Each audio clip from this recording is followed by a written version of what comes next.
Después de 3 años de miseria salarial, llega un aumento con un salario mínimo estancado en $1.54. La expectativa crece ante un posible incremento para el Día del Trabajador. ¿Será suficiente para paliar la crisis o responderá a intereses electorales? Abejas versus alacranes. La oposición se desmorona en la cuenta regresiva para las elecciones regionales y parlamentarias.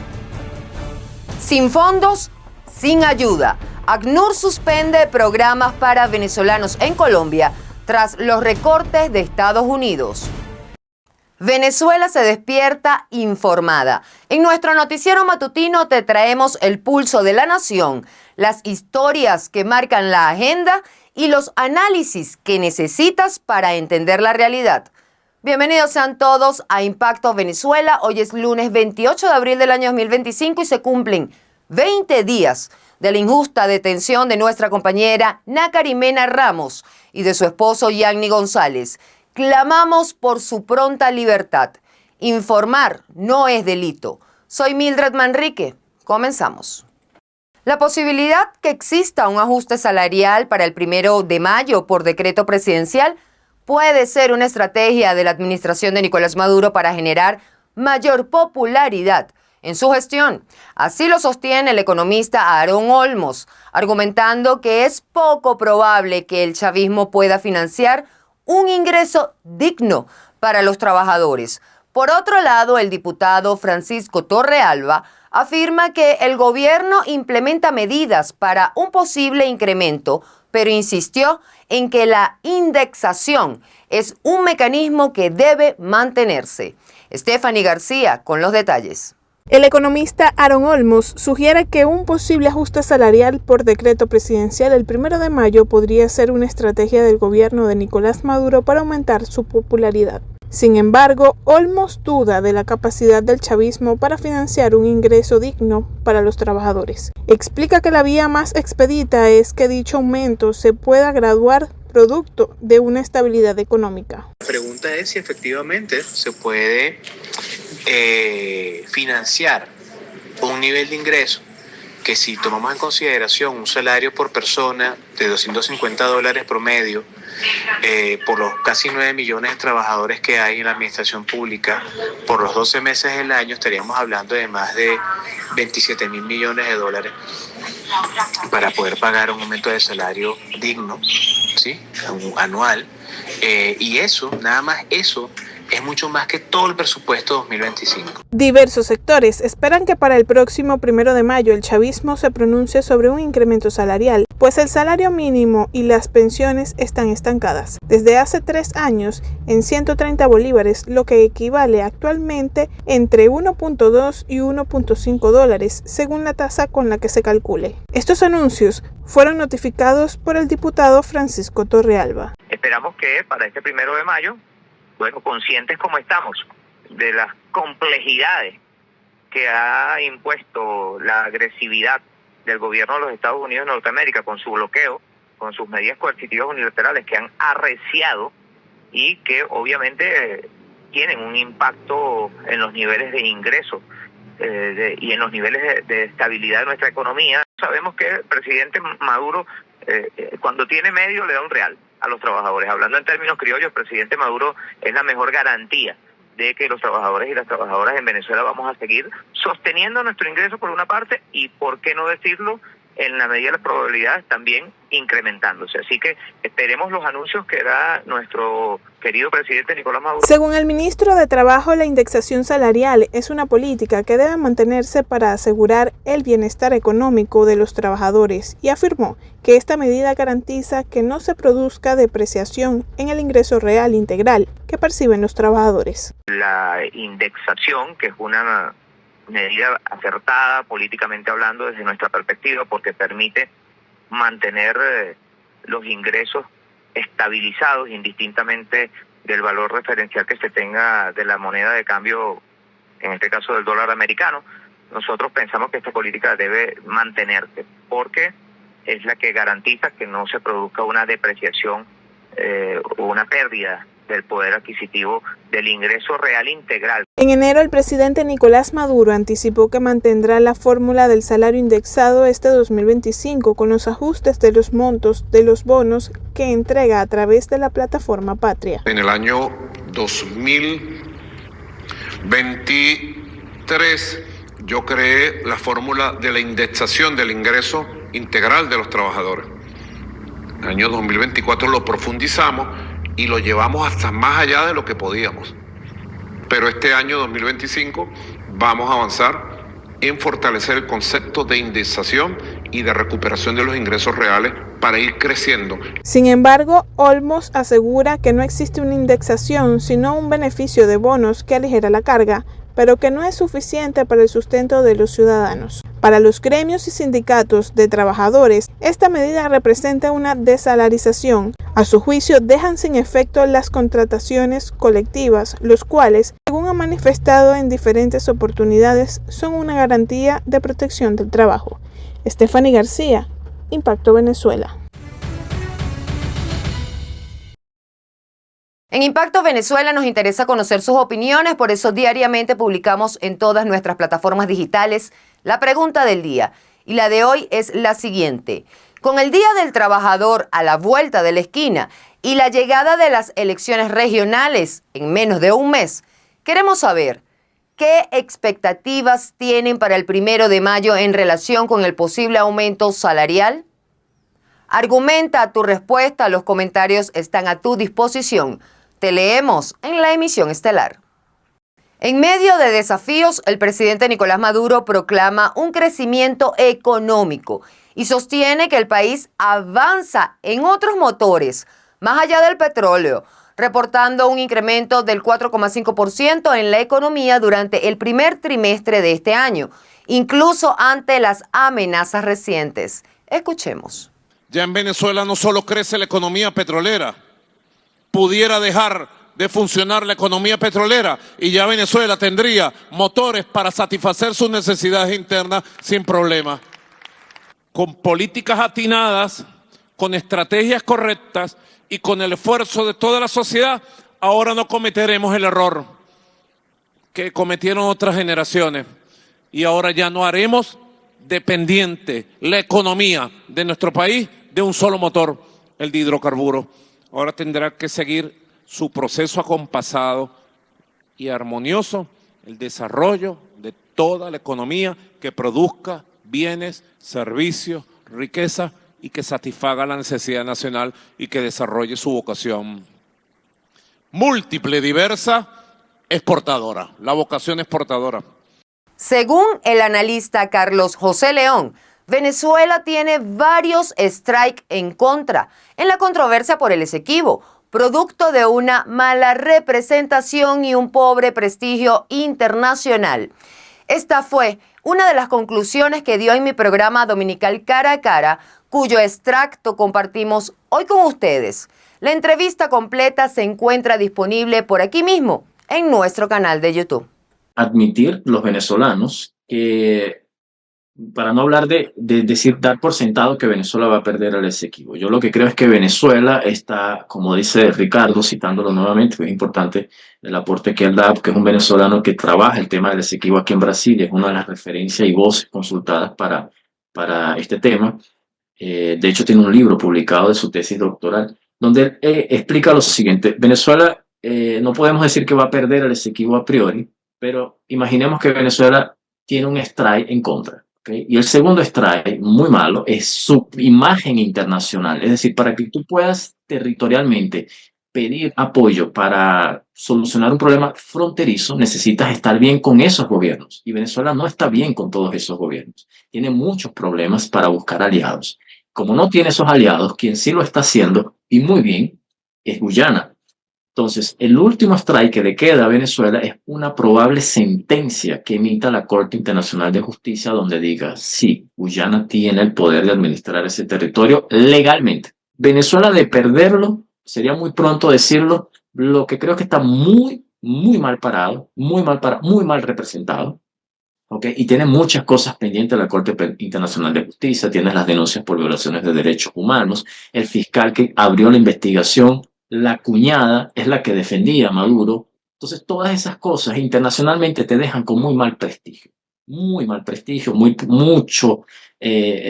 conflictos de intereses de por medio que a Venezuela sencillamente le dejan muy mal colocado en esta carrera por el Esequibo. Esto es un asunto de soberanía nacional, es un asunto que a los venezolanos territorialmente nos debería importar muchísimo porque tenemos un pasado bastante perjudicial con el tema de nuestro territorio, como Venezuela perdió mucho territorio desde la Capitanía General, desde la época de la independencia.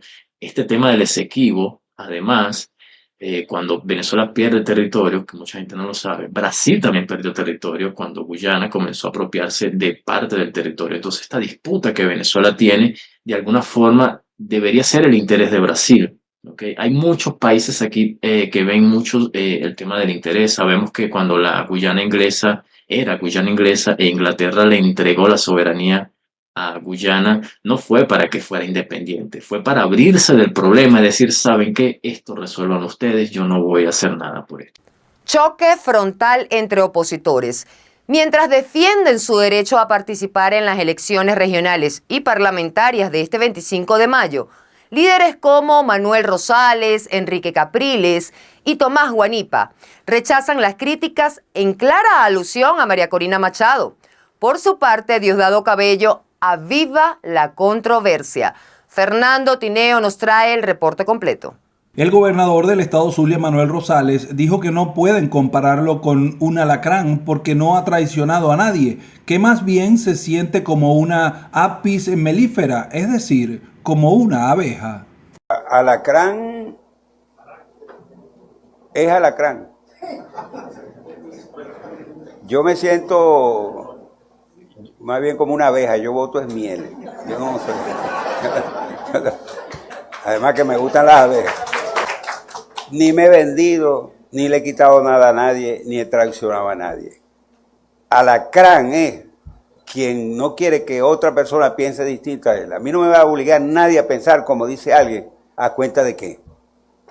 ¿Por qué me va a obligar a hacer lo que yo no quiero hacer o a tomar un camino que no me gusta, que no comparto? La abstención, la violencia, no la comparto y no voy a tomar esos caminos, jamás. Que me digan abeja. La abstención parece no gustar a muchos. El politólogo Igor Cuoto afirmó que en este momento ningún tipo de análisis debe hacerse blanco o negro. Hay muchos matices en la política actual. Indicó que la abstención es un arma muy peligrosa porque desmoviliza a los ciudadanos. Que en política los espacios no se regalan, de que hay que tener mucho cuidado en el juego de la abstención, porque jugar a la abstención, y eso ya lo conocemos por historias pasadas, no significa obligatoriamente de que se deslegitima un gobierno nacional, estatal o municipal, o incluso el poder legislativo. Eso es totalmente falso. La abstención por sí misma lo que genera es desmovilización, genera desinterés en el venezolano. Entonces creo incluso que el no participar le daría pie al gobierno a decir, bueno, que hay un conjunto de partidos políticos que como no tienen interés de participar en procesos políticos, bueno, tan sencillo como que hay que sacarlos del cartón electoral. Como por otro lado, pero en la misma acera, Tomás Guanipa, como lanzando una especie de anzuelo, incluye a Edmundo González en su discurso, diciendo que los mismos que van a votar el 25 de mayo también lo hicieron el 28 de julio. Por eso los justicieros por Venezuela, es la tarjeta de Unión y Cambio, que es una tarjeta que existe ya desde hace 4 años, nos va a permitir que todo aquel que votó por Edmundo González, si esta vez quiere seguir luchando por Venezuela, lo puede hacer en esta tarjeta que la ponemos a la orden de todos los venezolanos. Mientras la oposición se autodestruye, Diosdado Cabello le echa más leña al fuego, hablando de la habilitación de Enrique Capriles. Él pidió, por favor, quíteme, yo quiero participar, pero me quitan la inhabilitación. Dejó por fuera a todo el mundo y se inscribió él. Restan 27 días para la elección regional y parlamentaria y los candidatos deben salir al ruedo a convencer a los ciudadanos para que acudan a votar. Alarma por recortes. La Agencia de las Naciones Unidas advierte sobre un grave déficit financiero que obliga a suspender varios programas de asistencia afectando directamente a la población venezolana en Colombia. La reducción de fondos de Estados Unidos, su principal donante, agrava la crisis. Se necesitan urgentemente 118.3 millones de dólares para evitar un mayor impacto. Génesis Pérez nos amplía esta información.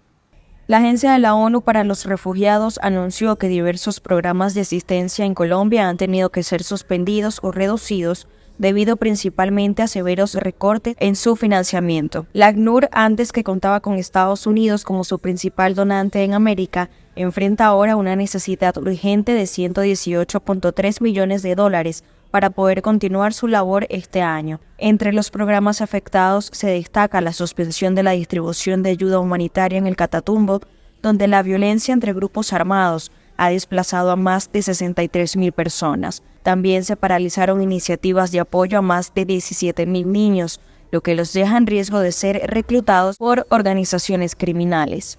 Los recortes amenazan además con frenar la regularización de cerca de 500.000 venezolanos refugiados en Colombia, así como la legalización de asentamientos informales que albergan a más de 100.000 desplazados internos. Actualmente Colombia acoge a unos 7 millones de desplazados internos y más de 3 millones de refugiados inmigrantes. Sin embargo, apenas se ha recibido el 4,6% de los fondos necesarios para atender la crisis de refugiados venezolanos en la región desde 2025. Seguimos revisando otras informaciones de interés en nuestra sección Impacto en 60 segundos.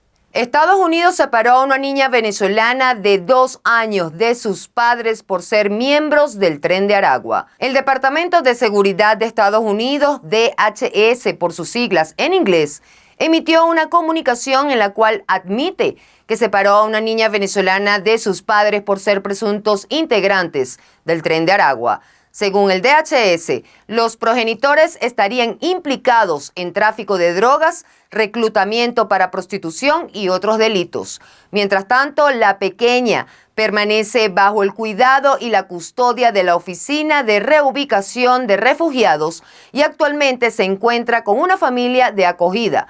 Por otra parte, el Ministerio de Interior, Justicia y Paz de Venezuela ratificó que el gobierno venezolano alertó al mundo sobre esta agresión y recalcó que esta acción es una violación a los derechos humanos.